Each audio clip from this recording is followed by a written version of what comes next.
আমার তো 2 মেয়ে আছে, আমি তো দেখি বাসায় বা অনেকের কমপ্লেনগুলো আমরা শুনি। আমাদের এখনকার বাচ্চাদেরকে ভেজিটেবলস দিলে খায় না, মাছ দিলে খায় না, অর্গানিক ভালো ভালো খাবার দিলে শাকসবজি খায় না। কি খাবে জানেন? সচেস খায়, সচেস। হটডগ খায়, ওই যে আপনি অর্ডার দিয়ে বার্গার এনে দিবেন, পিৎজা এনে দিবেন, ওইটা খাবে।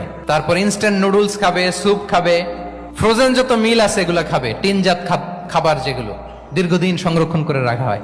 তো বলেন, আজ থেকে 30 বছর আগে আমাদের বড়রা কিংবা আমাদের শিশুরা, আমরা কেউ কি এই খাবার খেয়েছি? বলেন তো, আওয়াজ করেন, খেয়েছি কেউ? They change the entire system.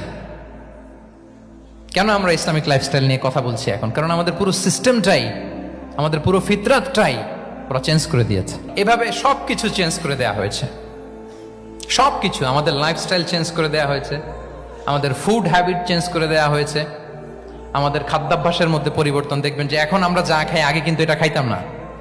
এখন আমরা প্রসেসড ফুড খাই, হ্যাঁ, ফাস্ট ফুড খাই, জেনেটিক্যালি মডিফাইড যে ফুডগুলো আমরা খাই, এরপরে ল্যাব মিট, কত যে ভয়ঙ্কর। আপনারা জেনে থাকবার কথা যে ল্যাবে তৈরি মাংস দেখেছেন নাকি আপনারা? প্রাকৃতিক মাংসের কোনো ছিটে ফোটা নেই, কিন্তু এটা গরুর মাংস হয়ে গেছে, ওইটা মানুষ খাচ্ছে। মানে আমাদের লাইফস্টাইলও করাপ্টেড, আমাদের ফুড হ্যাবিটও করাপ্টেড, আমাদের স্লিপিং সাইকেলটা করাপ্টেড, সবকিছু করাপ্ট করে দেওয়া হচ্ছে। এবং এটার প্রভাব পড়েছে আমাদের শিশুদের মধ্যেও। দেখবেন যে শিশুরা সবজি খেতে চায় না, তারপর ডিভাইস ছাড়া বাচ্চারা খেতে চায় না, কার্টুন দেখে দেখে খাওয়াতে হয় ওদের। কি বলেন?